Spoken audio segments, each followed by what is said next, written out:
ମାନେ ଚଳିତ ବର୍ଷ 30 ଏପ୍ରିଲ ବୁଧବାର ଦିନ ପଡ଼ିବାକୁ ଯାଉଛି ପବିତ୍ର ଅକ୍ଷୟ ତୃତୀୟା।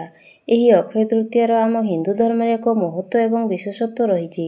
ମାନାଯାଇଥାଏ କି ଅକ୍ଷୟ ତୃତୀୟା ଦିନ ଆପଣ ଯେଉଁ ବି କାର୍ଯ୍ୟ କରିଥାନ୍ତି ତାହାର ଫଳ ଅକ୍ଷୟ ହୋଇଥାଏ, ଅର୍ଥାତ୍ ତାହା କେବେ ବି ଆପଣଙ୍କ ପାଇଁ ନିଷ୍ଫଳ ହୋଇନଥାଏ। ସେଥିପାଇଁ ଏହି ଅକ୍ଷୟ ତୃତୀୟା ଦିନ ଅନେକ ଜିନିଷ କିଣିବାର ମଧ୍ୟ ନିୟମ ରହିଛି। ବିଶେଷ କରି ସୁନା ଚାନ୍ଦି କିଣିବାକୁ ବହୁତ ଶୁଭ ବୋଲି ମାନାଯାଇଥାଏ।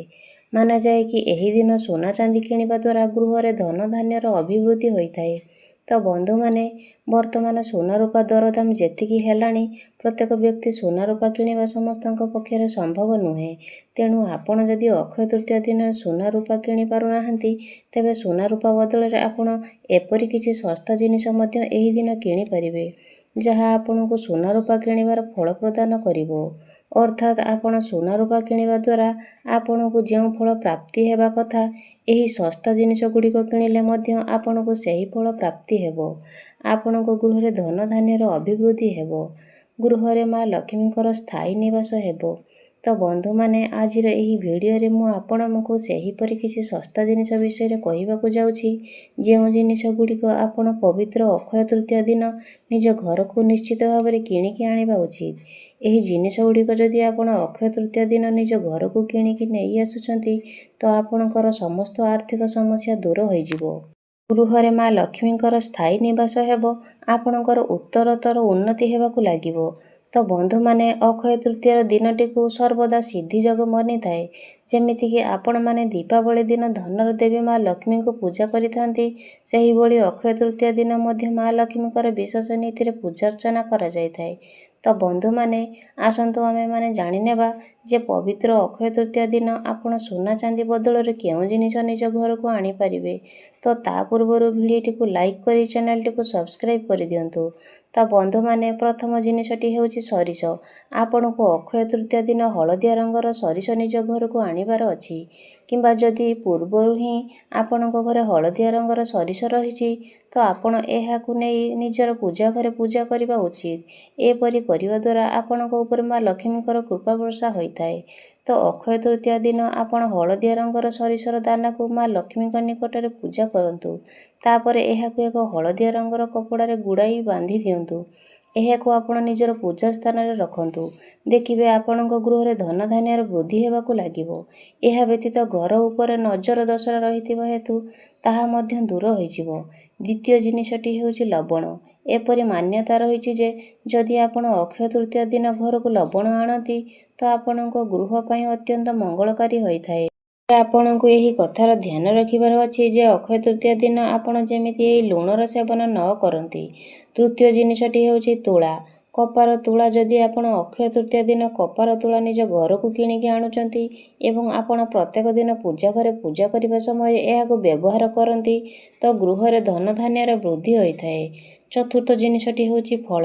ଯଦି ଅକ୍ଷୟ ତୃତୀୟା ଦିନ ଆପଣଙ୍କ ନିଜ ଘରକୁ ଫଳ କିଣିକି ଆଣୁଛନ୍ତି, ତ ଏହାଦ୍ୱାରା ଆପଣଙ୍କ ଗୃହରେ ସୁଖ ସମୃଦ୍ଧିର ବୃଦ୍ଧି ହୋଇଥାଏ। ପଞ୍ଚମରେ ସବୁଠାରୁ ବିଶେଷ ଜିନିଷ ହେଉଛି ମାଟିର ଦୀପ। ମାଟିର ଦୀପକୁ ସୁନା ସହିତ ସମାନ ବୋଲି ମାନାଯାଇଛି। ତ ଅକ୍ଷୟ ତୃତୀୟା ଦିନ ଯଦି ଆପଣ ନିଜ ଘରକୁ ମାଟିର ଦୀପ କିଣିକି ଆଣୁଛନ୍ତି ଏବଂ ତାପରେ ପ୍ରତିଦିନ ତାକୁ ଆପଣ ଈଶ୍ୱରଙ୍କ ପାଖରେ ପ୍ରଜ୍ୱଳନ କରୁଛନ୍ତି, ତ ଏହାଦ୍ୱାରା ଆପଣଙ୍କ ଜୀବନକୁ ବିଭିନ୍ନ ଦିଗରୁ ଧନ ଆସିବା ଆରମ୍ଭ ହୋଇଯାଇଥାଏ। ଆପଣଙ୍କୁ ରୋଜଗାର କରିବାର ଅନେକ ସ୍ରୋତ ମିଳିଯାଇଥାଏ। ଏହିସବୁ ହେଉଛି ବହୁତ ଶସ୍ତା ଜିନିଷ। ଏହାକୁ ଯେକୌଣସି ବ୍ୟକ୍ତି ଅକ୍ଷୟ ତୃତୀୟା ଦିନ କିଣିପାରିବ।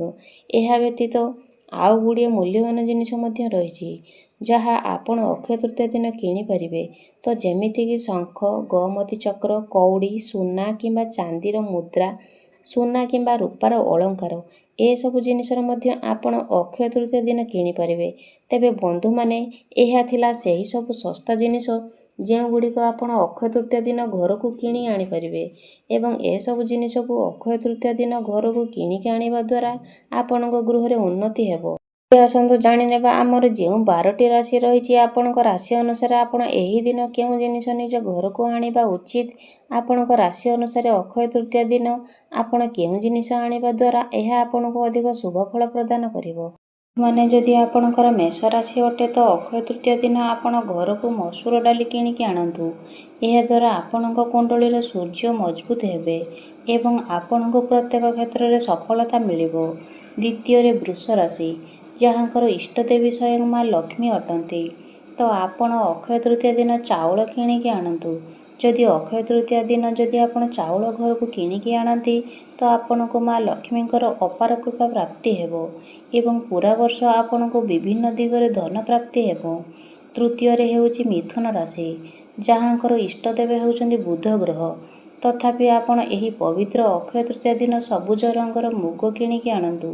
ଏମିତିରେ ଆପଣ ଚାହିଁଲେ ଧଣିଆ ମଧ୍ୟ କିଣିପାରିବେ ଏବଂ ଆପଣ ଚାହିଁଲେ ନୂଆ ବସ୍ତ୍ର ମଧ୍ୟ ଆପଣ ଏହି ଦିନ କିଣିପାରିବେ, କାରଣ ଅକ୍ଷୟ ତୃତୀୟା ଦିନଟିକୁ ବହୁତ ହିଁ ଶୁଭ ମାନାଯାଇଥାଏ। ସେଥିପାଇଁ ଆପଣଙ୍କର ଯଦି ମିଥୁନ ରାଶି ଅଟେ ତ ଅକ୍ଷୟ ତୃତୀୟା ଦିନ ଆପଣ ସବୁଜ ରଙ୍ଗର ମୁଗ କିମ୍ବା ଧଣିଆ କିମ୍ବା ନୂଆ ବସ୍ତ୍ର ନିଶ୍ଚିତ ଭାବରେ କିଣନ୍ତୁ।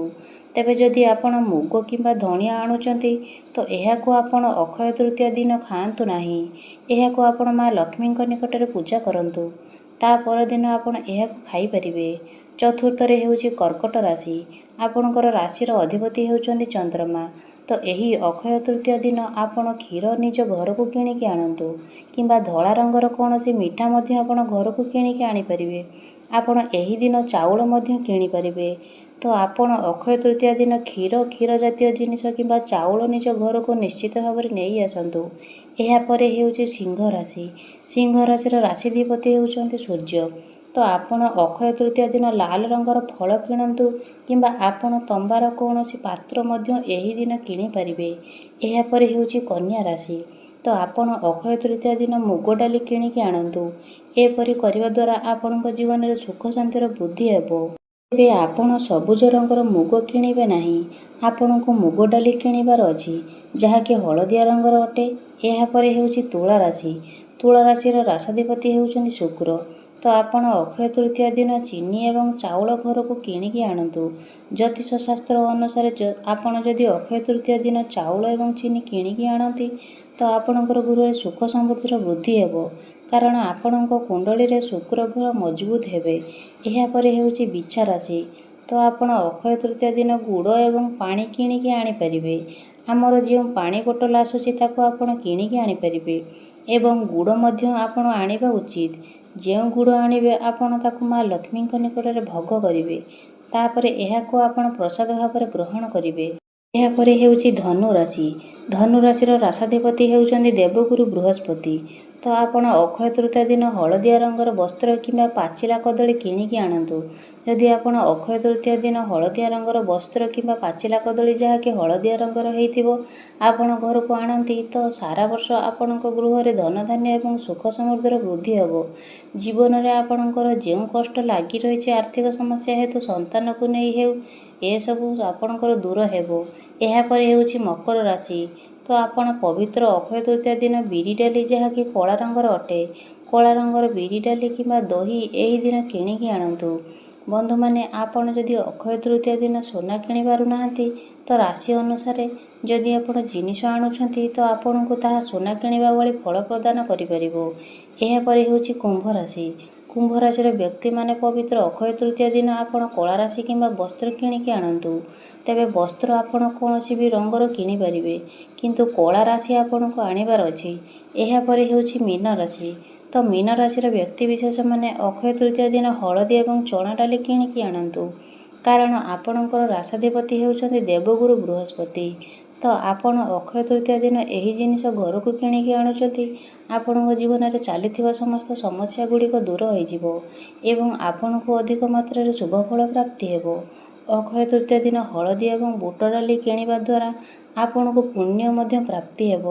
ତ ବନ୍ଧୁମାନେ, ଆଜିର ଏହି ଭିଡ଼ିଓରେ ଆପଣମାନେ ଜାଣିଲେ ଯେ ଅକ୍ଷୟ ତୃତୀୟା ଦିନ ଆପଣ କେଉଁ ଜିନିଷ କିଣିପାରିବେ ଏବଂ ଆପଣଙ୍କ ରାଶି ଆଧାରରେ କେଉଁ ଜିନିଷ କିଣିବା ଦ୍ୱାରା ଅକ୍ଷୟ ତୃତୀୟାର 100 ଗୁଣ ଅଧିକ ଶୁଭଫଳ ଆପଣଙ୍କୁ ପ୍ରାପ୍ତି ହୋଇପାରିବ। ତ ବନ୍ଧୁମାନେ, ଆପଣ ଚେଷ୍ଟା କରନ୍ତୁ ନିଜ ରାଶି ହିସାବରେ ଏହି ଦିନ ଜିନିଷ କିଣିବା ପାଇଁ, କାରଣ ରାଶି ହିସାବରେ ମଧ୍ୟ ଆପଣଙ୍କୁ ଯେଉଁ ଜିନିଷ ଗୁଡ଼ିକ କହିଲି ସେଗୁଡ଼ିକ ମଧ୍ୟ ବହୁତ ଶସ୍ତା ଅଟେ, ଯାହାକୁ କି ପ୍ରତ୍ୟେକ ବ୍ୟକ୍ତି କିଣିବାରେ ସମର୍ଥ ହୋଇପାରିବେ। ତେଣୁ ଅକ୍ଷୟ ତୃତୀୟା ଦିନ ଶୁଭ ମୁହୂର୍ତ୍ତରେ ଆପଣ ନିଶ୍ଚିତ ଭାବରେ ଏହି ଜିନିଷ ଗୁଡ଼ିକ ଘରକୁ କିଣିକି ଆଣନ୍ତୁ ଏବଂ ମା ଲକ୍ଷ୍ମୀଙ୍କ ନିକଟରେ ଏସବୁକୁ ପୂଜା କରନ୍ତୁ। ତା ପରଦିନ ଠାରୁ ଆପଣ ଏସବୁକୁ ବ୍ୟବହାର କରିପାରିବେ। ତେବେ ବନ୍ଧୁମାନେ ଆପଣଙ୍କ ପାଖରେ କିଛି ରୋଜଗାର ନଥିଲା, ଆପଣଙ୍କୁ ରୋଜଗାରର ବାଟ ମିଳିଯିବ। ଆପଣଙ୍କର ଅଯଥା ଖର୍ଚ୍ଚ କମ୍ ହୋଇଯିବ। ଆପଣଙ୍କର ସଞ୍ଚିତ ଅର୍ଥ ବୃଦ୍ଧି ହେବ। ସମାଜରେ ଆପଣଙ୍କୁ ମାନ ସମ୍ମାନ ମଧ୍ୟ ବଢ଼ିବ। ତ ବନ୍ଧୁମାନେ, ଏହି ଭିଡ଼ିଓଟି ଯଦି ଆପଣମାନଙ୍କୁ ଭଲ ଲାଗିଥାଏ ତ ଭିଡ଼ିଓଟିକୁ ଲାଇକ୍ କରି ଚ୍ୟାନେଲଟିକୁ ସବସ୍କ୍ରାଇବ୍ କରିଦେବେ। ଧନ୍ୟବାଦ।